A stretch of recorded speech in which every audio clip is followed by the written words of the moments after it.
Listo. Muy buenos días, alumnos. Vamos entonces con la segunda parte de esta clase de hoy. Vamos a revisar los principales conceptos del psicoanálisis, especialmente del psicoanálisis de Freud. Hay que entender que el pensamiento de Freud acerca del aparato psíquico, como le llama él, es cambiante.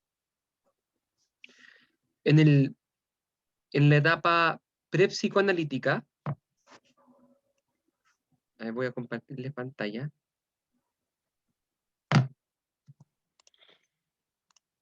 En la etapa prepsicoanalítica, Freud es de la idea, Freud acuña junto con Breuer la idea, la teoría del trauma. ¿En qué consiste la idea del trauma? Para Freud, el aparato psíquico es una unidad, como la que ven en pantalla, que podría ser como el yo, por llamarle, o más exactamente, perdonen, conciencia. Aquí está la conciencia. Entonces, aquí está el aparato psíquico para Freud, y en general es una unidad que se mueve así para todas partes como una unidad. Ahora, cuando ocurre un trauma, es como que entrara una... Vamos a hacerlo de manera clara. Es como que entrara, digamos, es una experiencia tan fuerte que de alguna manera parte en dos. De manera que ahora hay una conciencia 1, que es grandecita, y una conciencia 2. Como que hubieran dos conciencias. Estoy hablando de la teoría, la que se llama, no se llama primera tópica, no nos confundamos, se llama la teoría del trauma, que es prepsicoanalítica.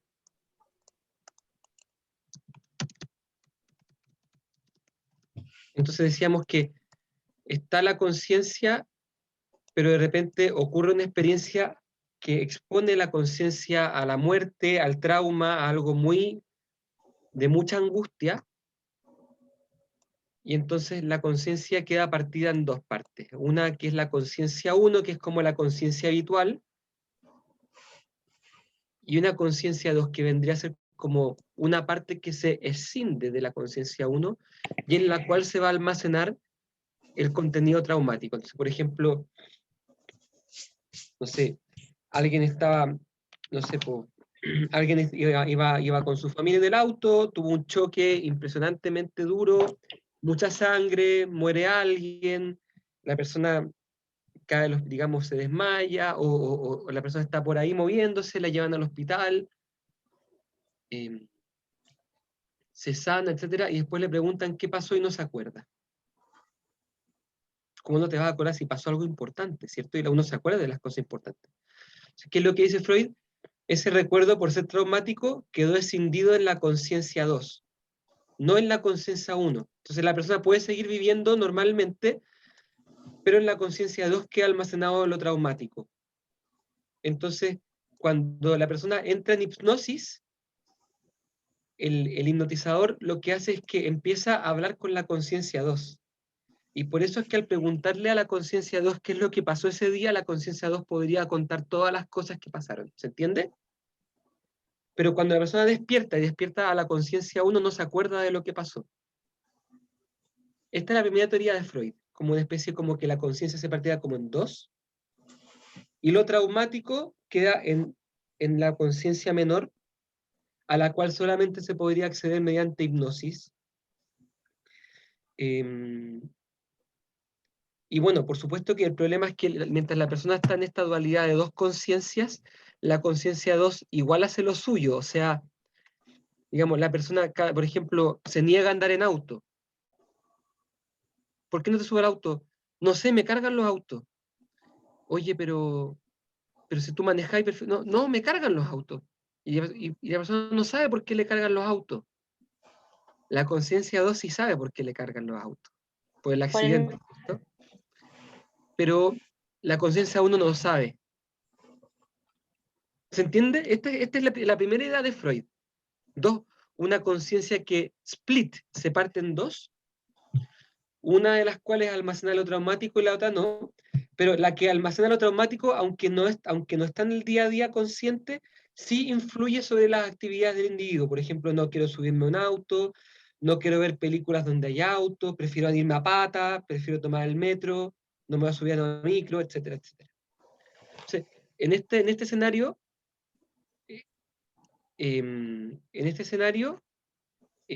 la cura consiste en que la conciencia 1 dialogue con la conciencia 2. O sea, había que hacerlo de tal manera que la conciencia 2 pueda, por así decir, como mostrar su contenido a la conciencia 1. De manera que la conciencia 1 pueda integrar a la conciencia 2, por así decir, como incorporarla dentro de sí, y se reintegren en una sola conciencia. ¿Se entiende la idea? Deme un segundito.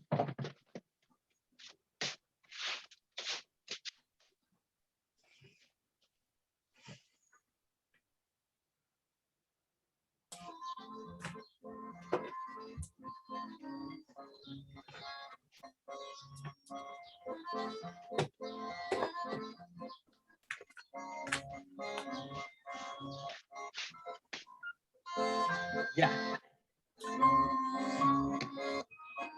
Amelie, Jan Tiersen, muchas gracias. Entonces, tenemos ambas conciencias y mediante una terapia en la cual la conciencia 2 puede emerger delante de la conciencia 1, la conciencia 1 es capaz de volver como a absorber a la conciencia 2 y volver a reunirse y volver a sanarse la persona psíquicamente. De manera que termina volviendo a ser una conciencia unitaria. ¿Se entendió el esquema? ¿Alguna duda hasta acá? Profe, yo tengo uno. Juegue. ¿Esto en otras palabras se refiere al consciente y al inconsciente? No, no, no, ¿Cómo? no. Esto es antes de que se plantee el inconsciente. Esta es la teoría prepsicoanalítica. Todavía Freud no acuña el concepto de inconsciente. Para él, el trauma queda en una conciencia secundaria. Claro, claro. Estamos hablando como de dos conciencias. Aún no Dos hay... conciencias. Ya, perfecto. Ahí, Profesor, Vicente Flores, adelante. perdón. Se me había quedado arriba la mano, profe. Lo siento. Ya, ¿alguna otra duda hasta aquí de esta primera idea? Una duda. Dale. Esto no sería como... no tiene ningún nombre las conciencias, o sea, son conciencia 1 y 2, nada más. Sí, Ay, igual que raro, ya, pero eso. sí. Es un esquema sencillo y que le daba resultado a Freud y a Breuer.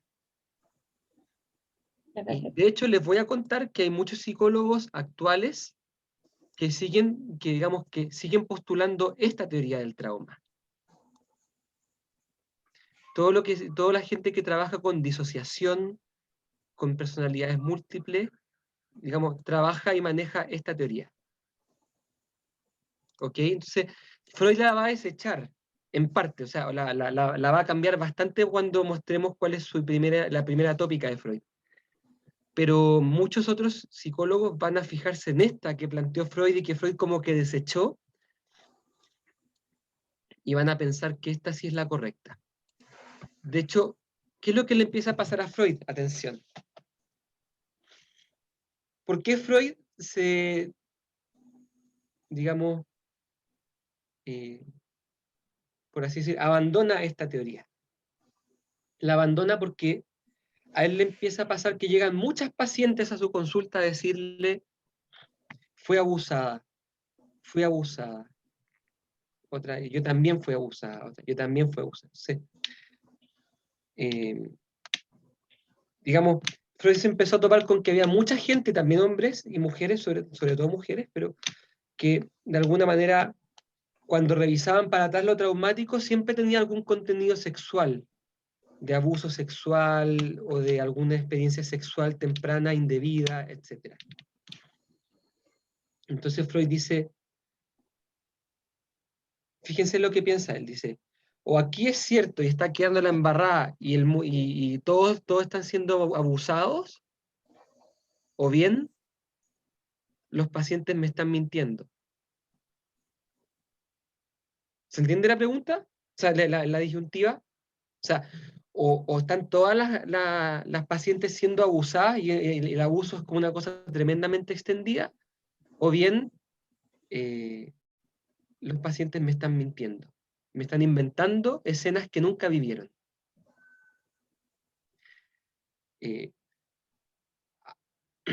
A la luz de hoy, y conociendo hoy en día mucho mejor que el tema del abuso sexual es sumamente frecuente, uno se inclinaría a pensar que probablemente en su época también se daba bastante. Pero Freud no sabía o no tenía estos datos. Freud en realidad se va a inclinar por la segunda alternativa, va a decir Freud, las personas fantasearon haber sido abusadas. Entonces, en realidad el trauma por el que llegan a la consulta no es un trauma tal, sino que es una fantasía de experiencia erótica temprana que vendría como a iniciar la división de las conciencias. ¿Se entiende la idea?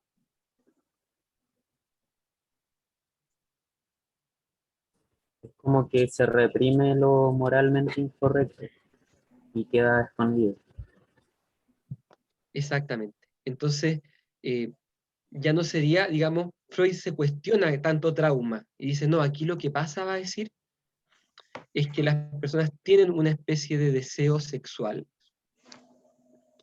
y que lo reprimen, y como lo reprimen, la gente solamente se permite fantasear con eso en forma de haber sido como abusado cuando chico. ¿Se entiende el rollo? Diego Villalobos, adelante. Es que no sé si entendí bien, pero, o sea, los niños y niñas fantasean de que fueron abusados sexualmente. ¿Eso más o menos? No, los adultos afirman haber sido abusados sexualmente. Ah, Ahora eso, Freud, o sea, de adulto ellos dicen yo de niño o cuando fui niña fui abusada sexualmente. Pero en exactamente, realidad fue como que se lo imaginaron. Freud postula que Ya. son imaginaciones o fantasías que la persona se ha hecho como para poder darle cauce a su deseo sexual. ¿Y de ahí se desarrolla el complejo de Edipo o me fue muy por las moras? Exactamente, estás acercándote al tema del complejo de Edipo. Entonces, Freud va a desechar la teoría del trauma para plantear su primera tópica, que acuérdense que la plantea en el periodo fundacional. Ya, profe, muchas gracias. Aquí está la imagen de la primera tópica. Es un poco enredada, pero les voy a ayudar a desenredar. Primera cosa, para Freud, el aparato psíquico ya no es que se parta en dos conciencias. Hay un aparato psíquico que tiene como estratos. Primero, ¿ustedes me siguen el mouse o no? Sí, profesor. Sí, profe. Esta redondela grande es el aparato psíquico. Todo lo que está bajo la línea roja corresponde al estrato inconsciente. Como ustedes ven, el inconsciente es la mayor parte del aparato psíquico para Freud. Y lo que está sobre la línea roja es la conciencia o consciente. El nombre exacto, atención, para que noten, Freud le llama dos instancias psíquicas. Está la instancia consciente y la instancia inconsciente. Esta es pregunta de prueba, son solo dos, consciente e inconsciente. Ahora, Freud también dice que explica Freud qué es la conciencia. Entonces, ¿qué es la conciencia para Freud? Son, digamos, es la parte del aparato psíquico, o la instancia del aparato psíquico, en la cual se encuentran almacenados, digamos, todas las percepciones de las que yo soy capaz actualmente, todas las memorias que están como a la mano, todo lo que yo puedo recordar fácilmente, como por ejemplo mi root, mi nombre, el nombre de mis papás, el nombre de mis hermanos. Digamos, no estoy todo el tiempo consciente yo de mi root, pero cuando trato de acordarme, está ahí a la mano. Entonces, consciente e inconsciente. En la conciencia está todo, digamos, todo el material que está disponible para mí todo el tiempo. Y Freud distingue dos partes. Digamos, dentro de la conciencia también pone una parte que le llama preconsciente, que es todo aquello que está en la memoria, que no me acuerdo actualmente, pero que con muy poco esfuerzo lo puedo traer a la mente. Por ejemplo, mi root. Mi root está en mi preconsciente. Y cuando yo lo traigo a colación y lo recuerdo, se vuelve consciente.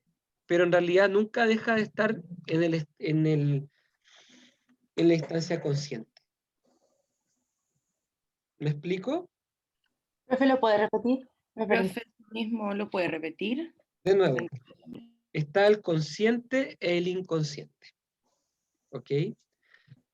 El consciente es la parte que está disponible todo el tiempo, por así decir, a mi conciencia, a mi yo. Es lo que siempre puedo recordar, como es lo que por ejemplo, en mi consciente actual estaría el que yo estoy dando esta clase con ustedes y estoy mirando mi computador. En el preconsciente, que es parte del consciente, no se confundan, el preconsciente forma parte del consciente, estarían todas las cosas que yo actualmente no estoy pensando, pero que fácilmente podría traer a colación, como por ejemplo mi root o el año de la fecha de nacimiento. Que no me puedo acordar fácilmente. Profe, es como las que no han sublimado totalmente, algo así, ¿o no? No te apures, no hemos hablado de la sublimación todavía. Pero el preconsciente, ¿no? El preconsciente es parte de la conciencia, ¿eh? Ah, ya. Ya. La línea separa consciente e inconsciente. A ver, voy a tratar de mostrarla más purita. Profe, pero entonces si dentro del consciente está el preconsciente, ¿cuál sería la diferencia? Denme un segundito. Que el preconsciente es lo que tienes en la memoria, pero no lo recuerdas todavía, lo tienes que sacar a colación. Eso es lo que decir. Que como que lo tienes ahí, pero no lo Está. sacas. ¿No, profe? Ah, ya, pero Está, tienes que listo. pensarlo, tienes Aquí como que está. pensarlo. La consciente sería todo lo que está sobre la línea roja. Sí. Incluye lo que tengo actualmente en mi conciencia e incluye el preconsciente. Profe, ¿Sí?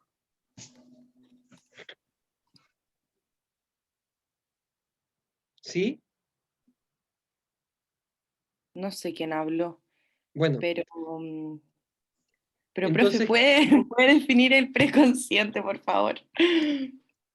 preconsciente es una parte de la conciencia Sí. donde están guardadas, digamos, digamos, están guardadas las representaciones a las cuales puedo acceder de manera fácil.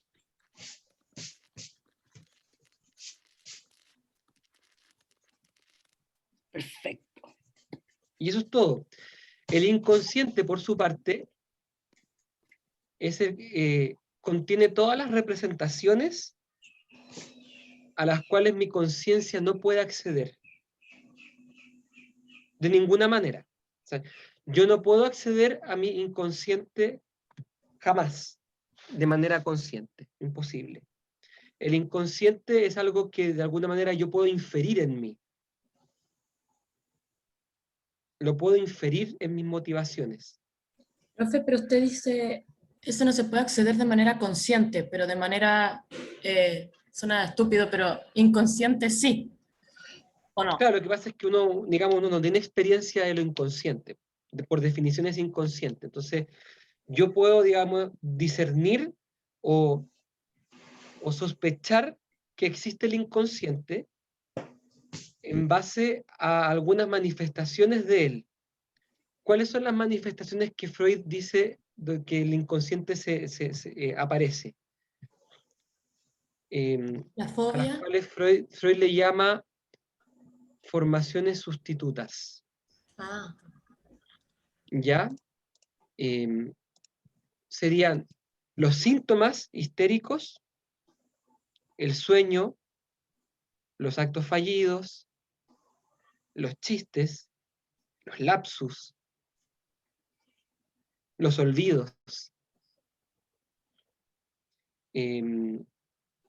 actos fallidos, ¿cierto? Por ejemplo, voy a saludar a mi polola y le digo el nombre de mi ex. Oh, mal ahí. Mal, ¿eh? Mal. Ay. Olvido, los olvidos como por ejemplo, no sé, no me puedo acordar el nombre de mi esposa. Debería sabérmelo muy fácil, no me acuerdo. Estoy trabado. O el nombre de un hijo y no me acuerdo. Bueno, los sueños, los síntomas como por ejemplo una parálisis, digamos, el inconsciente puede aparecer a la conciencia, es decir, digamos, se puede manifestar mediante estas formaciones sustitutas.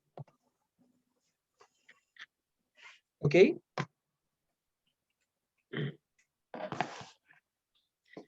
¿Qué más? El inconsciente, ¿de qué está constituido? Está constituido por conjuntos de complejos. Eso es lo que hay en el inconsciente. ¿Y qué son los complejos? Son conjuntos de representaciones cargadas de afecto. Conjunto de representaciones cargadas de afecto. Aquí está.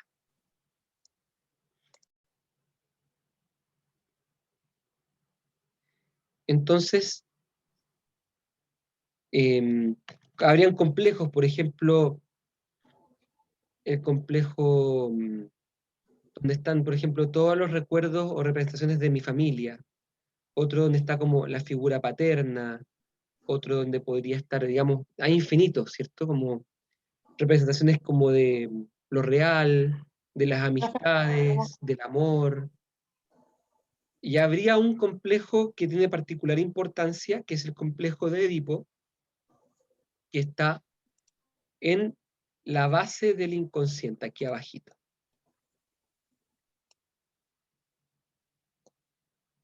Ya lo voy a explicar, no se desesperen. Hasta aquí todo parece tranquilo, pero ¿qué es lo que pasa? De repente ocurre que hay un complejo consciente, por ejemplo, un conjunto de pensamientos del estilo, voy a poner un ejemplo de Freud. Les conté el ejemplo de Freud de la suegra. Sí, se los conté. no. No, profe.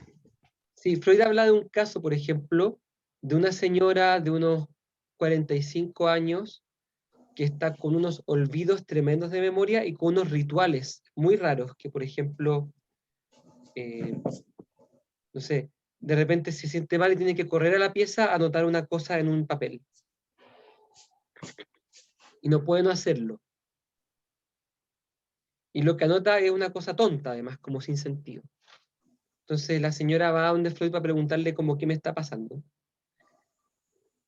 Y entonces, claro,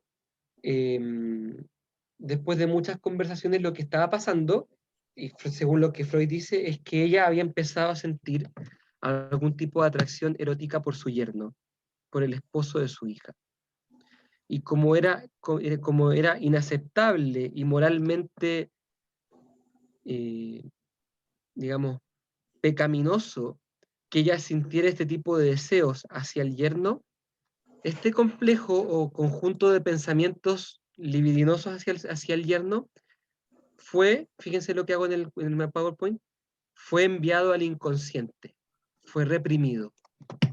Y la represión opera así, con una flecha amarilla, como empujando desde la conciencia hacia la inconsciencia.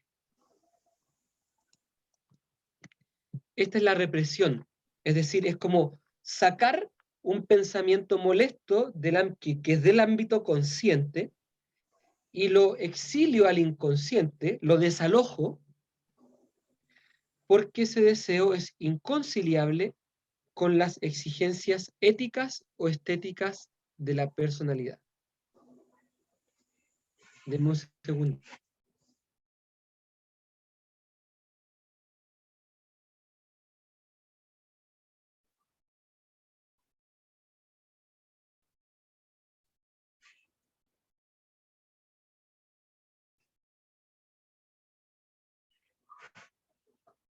Ya. Entonces, digamos, estos pensamientos libidinosos hacia el yerno que estaban en la conciencia son empujados hacia la inconsciencia, es decir, es reprimido. La represión significa desalojado, sacado de la conciencia y enviado al inconsciente. ¿Por qué? Porque ese deseo, en este caso el deseo sexual de la suegra por su yerno, es inconciliable con las exigencias éticas o estéticas de la personalidad. Pero la cosa no se queda aquí, porque este contenido es reprimido, pero es reprimido y no se va a quedar tranquilo allí, porque como de alguna manera este complejo en realidad pertenece a lo consciente, pero ha sido desalojado, trata de volver. Es como Freud pone el ejemplo, ustedes lo van a leer en el texto, como que estudiamos una clase en una aula de la Finis, y de repente un alumno empieza como a saltar y a meter bulla, y yo le digo, salga, y lo echo, lo desalojo, lo reprimo, pero entonces ahora empieza a tirar papelitos desde la ventana, desde afuera para adentro, y sigue molestando. Yo lo desalojé, pero no contento con eso, la persona que yo saco de la sala, picada, porque la saqué, va a estar molestándome, va a estar metiendo ruido igual por fuera, ¿me entienden? Y a esto Freud le llama el sentido rojo, el sentido en rojo, es decir, que el complejo reprimido trata de volver, y de alguna manera, como no va a entrar a la sala, y va a molestar desde afuera de otras maneras, lo que se forma aquí es la formación sustituta. O sea, la formación sustituta, el síntoma, el sueño, el acto fallido, el lapsus, el olvido, etc., son los productos de lo reprimido que está molestando en la conciencia. De alguna manera, Freud habla de un compromiso, por así decir. El consciente le dice al inconsciente, yo voy a desalojar un pensamiento mío, y el inconsciente le dice, bueno, desalójalo, yo lo recibo, pero yo te voy a molestar mandándote una formación sustituta. Entonces, esta señora, claro, ¿cuál es la ventaja? Que ya no siente el deseo sexual por su yerno, porque lo reprimió. Pero en vez de ese deseo sexual, ahora lo que le pasa es que, por ejemplo, se hace pipí en la cama. O le pasa que cuando está con su yerno de vez en cuando tiene que correr a escribir una cosa, un garabato en un papel. Una cosa que uno dice sin sentido y que es súper molesta para la persona que lo vive. De hecho, la persona que lo vive no entiende por qué tiene que correr a hacer esto, ¿se entiende? No sabe por qué le pasa. Hay un comentario muy bueno acá en el chat. Es como que lo reprimido se disfrazara para reingresar. Freud habla de esa misma palabra, disfraz. Es como que el contenido reprimido trata de volver disfrazado. Entonces toma la forma de un sueño, de un síntoma, etc. Ahora sí, dudas, preguntas, consultas. Vicente Flores y después William Valdés. Sí, profe, entonces estas formaciones sustitutas que se forman a raíz de estos complejos reprimidos son como que hay que decodificarlos, ¿por cierto? Digo, siempre están ahí, pero nunca los tomamos en cuenta. Es como algo que no se ve a simple vista. Exacto, de alguna manera siempre nosotros tendríamos algo reprimido y siempre estaríamos sufriendo las consecuencias de esa represión vividas ya sea en síntomas, en sueños, en somatizaciones, en lapsus, olvidos, actos fallidos. incluso Freud habla de los chistes, que en los chistes también dejamos ver, dejamos como sacar afuera lo inconsciente, pero en forma como de algo chistoso. Por ejemplo, un chiste como, ay, mataría a todos mis alumnos, ja, ja, ja, ja. Un chiste cruel. En el fondo igual, yo estaría disfrazando de chistoso un odio hacia mis alumnos. ¿Se entiende? Ahora sí, William Valdés. Sí, profe. Mi pregunta era, ¿Freud nunca pensó en la posibilidad de eliminar estos complejos del aparato psíquico, más que moverlos de un lado a otro? No, Freud en el fondo, como, a ver, es que ya todavía no hablo de la terapia, todavía no hablo de la terapia que en el fondo como qué se hace con esto. Pero Freud plantea que este mecanismo es el propio del aparato psíquico neurótico, de la persona enferma, el que va a la consulta le pasa esto. Onda, no puedo dormir, psicólogo, no puedo dormir. De hecho, ahora yo tengo un paciente, estoy con un paciente muy interesante, llevo 2 sesiones con él y calza mucho en este esquema. Es un paciente que llega a la consulta diciendo, quiero saber por qué cada vez que alguien me habla de mi abuela que falleció, me pongo a llorar. Ella falleció hace 2 años, pero cuando alguien me habla de él, se pone a llorar así, pero como un niño. Y el gallo tiene 38 años. Uno dice, entonces, él quiere saber por qué le pasa esto. Entonces, ¿cuál sería la formación sustituta?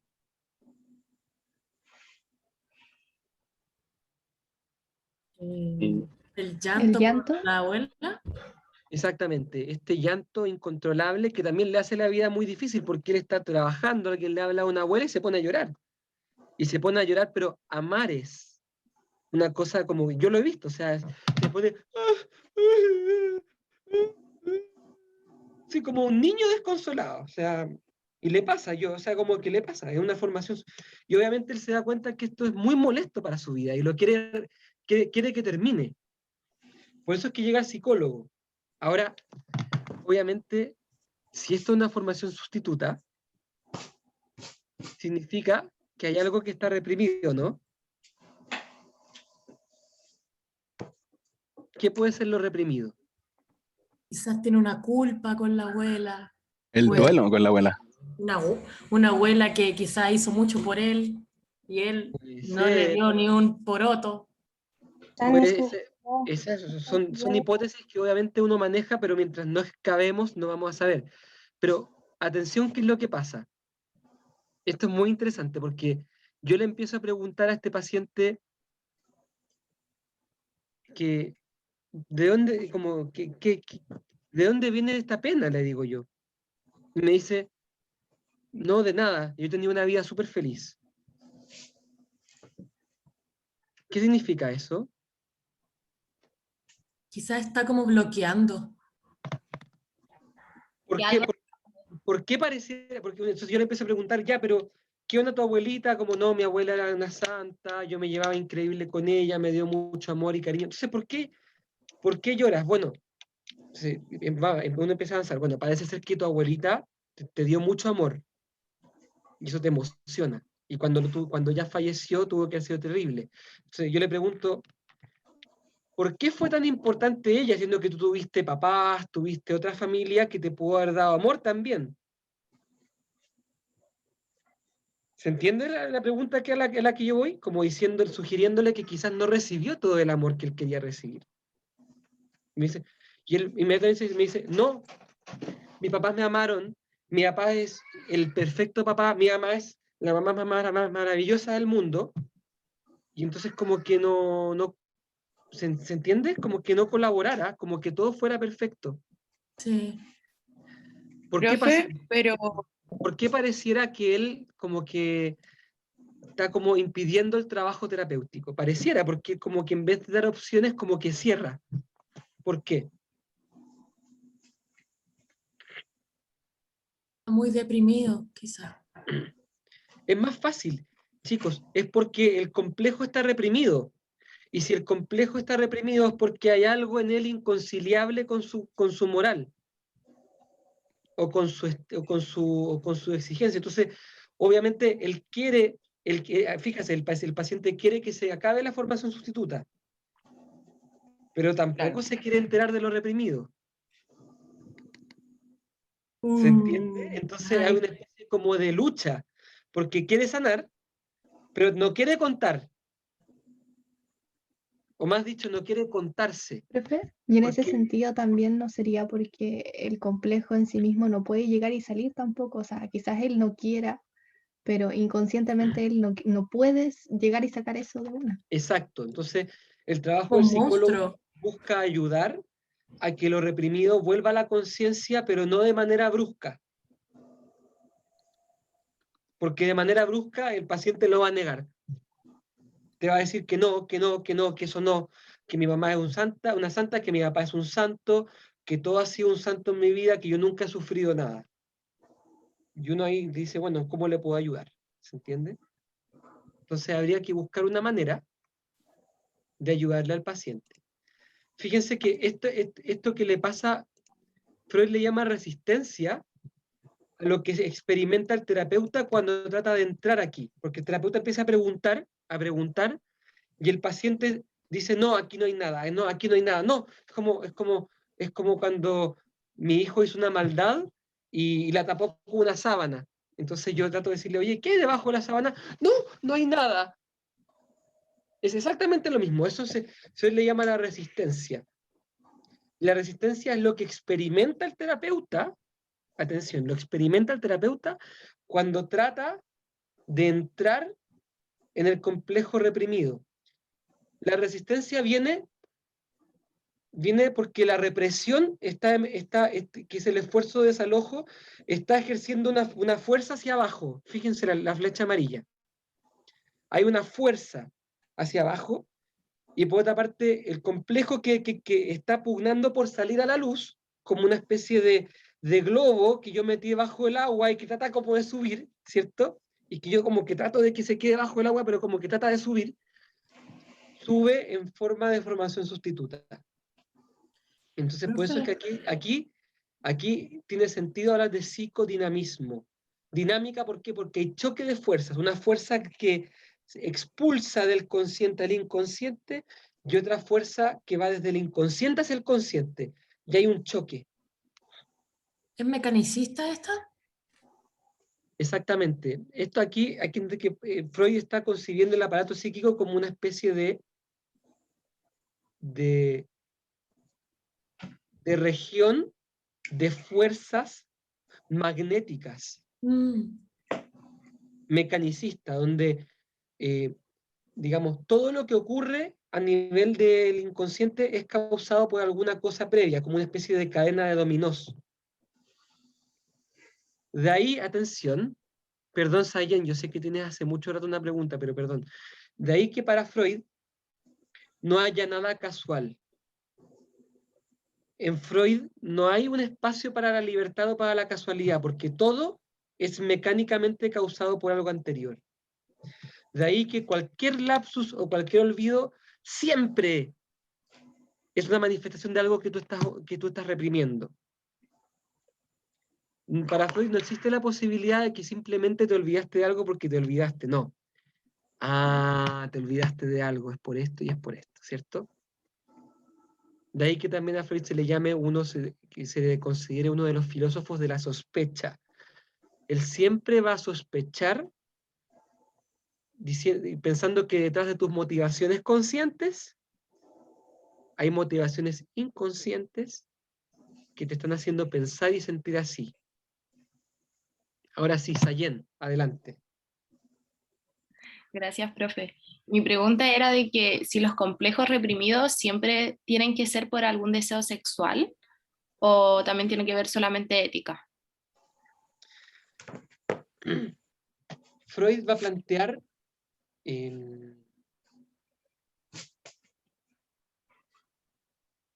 Freud va a plantear tempranamente que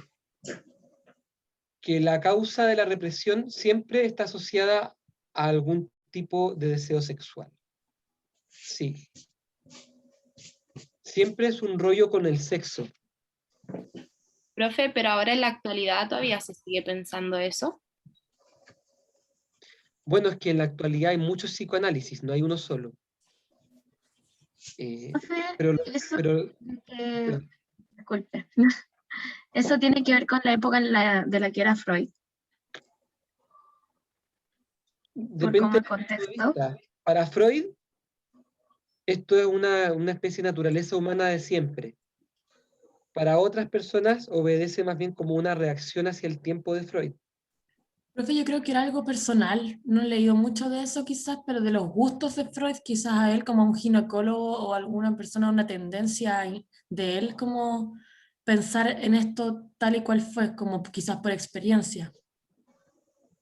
Porque de lo contrario, no sé, me parece, porque por ejemplo también Nietzsche, él bueno, tenía familia totalmente católica y luego dijo que no existía Dios, pero no se condice, pero tiene que ver con su experiencia.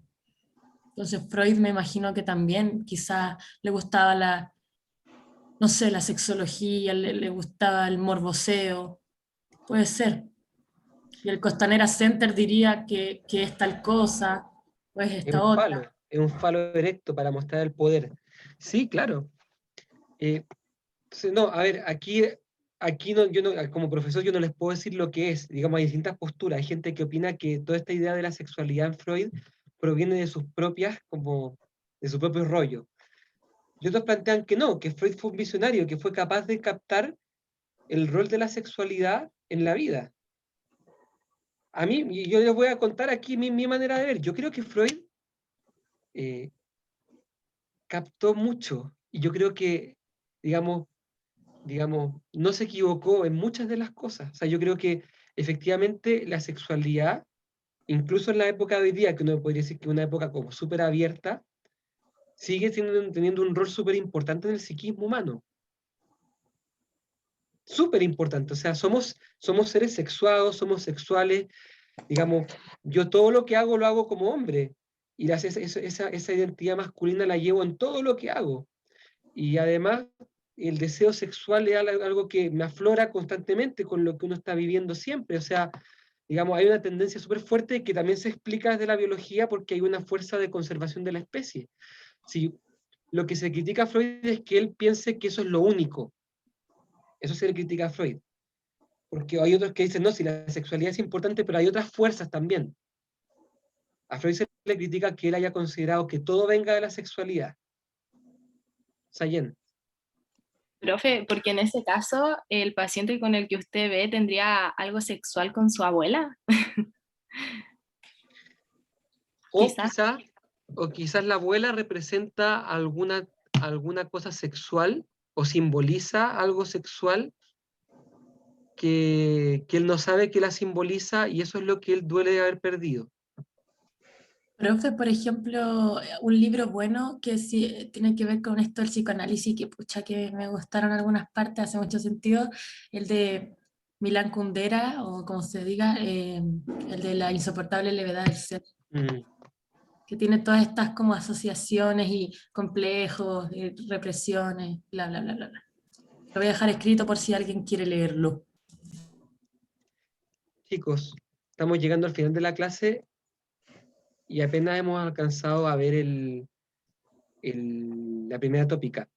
Pero esta flecha en rojo, esta del complejo reprimido que pugna por volver a la conciencia, es el esfuerzo del complejo por volver a la conciencia. ¿Okay? Súper cortito. ¿Qué es lo que tiene que hacer el psicoanalista entonces para librar a la persona de estos problemas? Hacer consciente lo inconsciente. ¿Cómo? No de manera brusca, sino que ayudando al paciente a entender esta dinámica de su mente y ayudándole mediante el análisis de los síntomas del sueño y del acto fallido. De alguna manera Freud convierte a sus pacientes, a todos en pequeños psicoanalistas para que ellos mismos descubran el simbolismo y el significado de sus sueños, de sus síntomas, de sus actos fallidos. Y de esa manera sean ellos los que descubran por sí mismos qué era lo que ellos podrían haber estado reprimiendo. Cuando logran descubrirlo, fíjense lo que aquí puse, el complejo reprimido vuelve a la conciencia, la represión se acaba, y la formación sustituta ya no vale la pena, ya no se acaba también, no sigue vigente, porque ya no hay nada reprimido que esté pugnando por volver, si ya volvió. ¿Cuáles son los métodos de Freud para que lo inconsciente reprimido pueda volverse consciente? Lo veremos en la próxima clase.